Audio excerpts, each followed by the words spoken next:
지금은 흔하지 않지만 당신의 성씨는 어디입니까?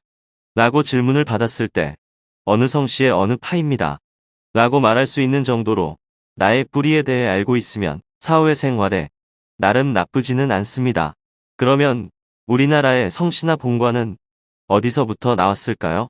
본관이란 자기 성이 나온 곳이며 또는 최초의 할아버지, 시조의 거주지를 말합니다. 곧 성씨의 고향입니다. 족본, 향관, 본이라고도 합니다.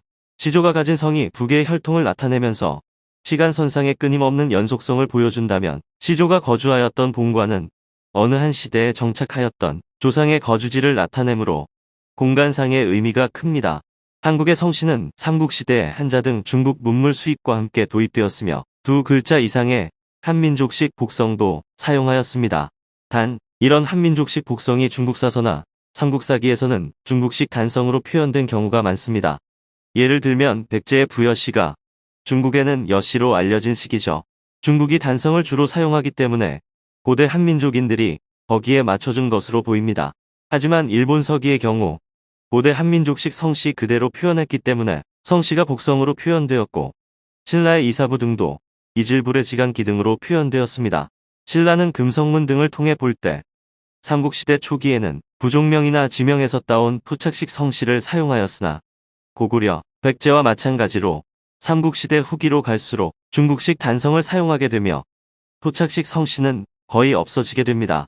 백제 또한 중국 측 기록에서는 단성으로 나타나지만 일본 서기 등에서는 발음 그대로 한자로 표현하여 복성으로 나타나는 경향이 많죠.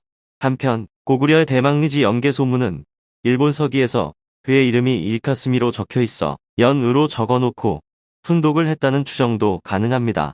이러한 고구려, 백제계 성씨들은 신라가 병합한 이후로 거의 사라진 후 현재는 전해지지 않습니다. 이후 남북국시대에 당나라의 문화가 동아시아의 표준 규범으로 자리 잡으면서 발해 또한 중국식 문화를 수용하게 되어 중국식 일자 성씨를 지배층에서 주류로 사용하게 됩니다. 통일 신라가 한반도 대부분을 지배하면서 훗날 한국인 성씨의 대부분을 차지할 신라계 귀족 성씨들이 당시 기록에 보이기 시작합니다. 국성인 김씨와 옛 국성 박씨가 가장 많이 등장하고 그 외에 몰락한 옛 국성이자 중견 귀족 가문이던 석씨, 각각 육부의 후손인 이씨, 최씨, 정씨, 손씨, 배씨, 설씨, 그 외에 한반도 토착 성씨인 한씨 등 인명이 등장합니다.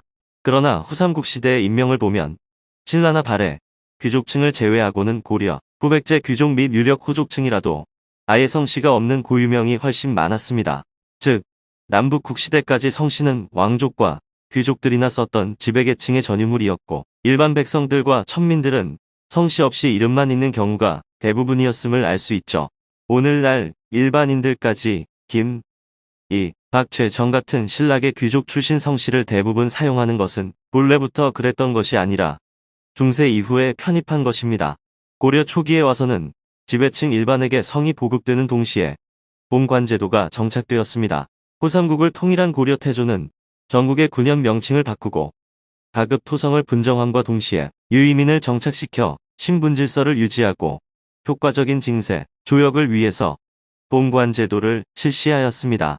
즉, 좁고 폐쇄적인 골품제도를 청산하면서 신왕조를 담당할 새로운 신분제도를 확립하고 일정한 지역에 일정한 시족을 정착시켜 효과적인 지방 통치와 농민 지배 체제를 유지하려는 필요에서 본관제도가 나오게 되었습니다.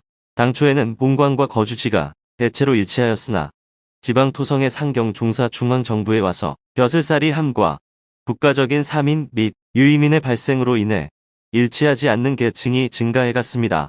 고려나 조선시대의 지방에서 올라온 귀족과 관료층은 대체로 본관과 거주지가 일치하지 않았습니다. 15세기에 편찬된 세종실록지리지 성씨 조항에 의하면 당시 성의 수는 250개 내외이며 본관 수는 현 이상만 하더라도 530여 개, 촌락 이하를 본관으로 하는 것까지 합하면 1500개가 넘었습니다. 15세기 이후부터는 성을 바꾸는 행위는 극히 적은 반면 본관을 변경하는 경우는 매우 많았던 것으로 나타납니다. 17세기까지도 성씨를 가졌던 것을 호적 조사를 통해서 보면 약 55%밖에 안 됩니다. 그러면 조선 후기까지도 국민의 45%는 성씨가 없었다는 것이죠.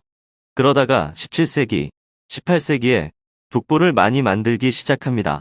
그때부터 만들기 시작하니까 그 중간에 여러 가지 계보적인 자료들이 없죠.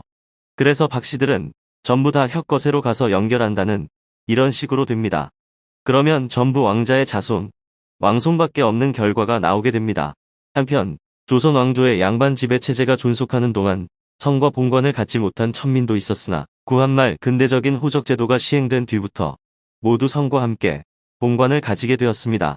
최종적으로 1909년에 민족법이 만들어집니다. 모든 사람들이 다 성과 이름을 가지게 된 것이죠. 현재 우리나라에 등록된 성씨만 5,500여 개에 이른다고 합니다. 그 중에서 한자로 쓸 수 있는 이름은 1,500개 정도 밖에 되지 않는다고 합니다.